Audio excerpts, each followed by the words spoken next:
So Emery and I finished the first outline of the film. It is about a 10-page outline. We've already shot roughly 50% of the film based off of the footage. I went back and organized it all, and I have 22 scenes that are all at least 2 minutes. You know what I mean? So 22 times 2, it's 44 minutes. Assuming a lot of them are longer than that, range up to about 50 minutes. That's pretty on track for what we're trying to go for. We're trying to get a 90-minute project. My plan, of course, is to have the last 90 minutes have the peak of the peak of the peak of production quality. I talked to a producer about fundraising, about logistics, about locations, and she was super helpful. We talked for about an hour plus, and she just gave me a ton of advice on some logistics that I just don't really think about whenever I'm doing my films myself. Usually I self-direct, produce, write, co-write, edit, color, produce, I do most of the work of my films myself. So upgrading to working with other people means, some budgets can get up to $20,000 to $40,000 for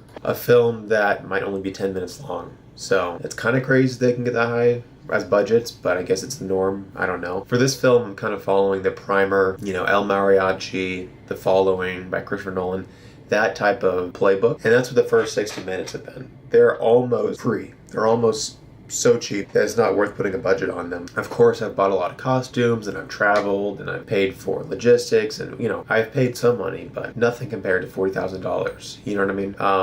I'm looking to make donations for the last 30 minutes, 501c tax deductible. That way I can have more people, I guess, invested or interested in donating. I got my 50 lenses in the mail, so now I have like 50 things from eBay, and whether or not the quality is super good is really hit or miss.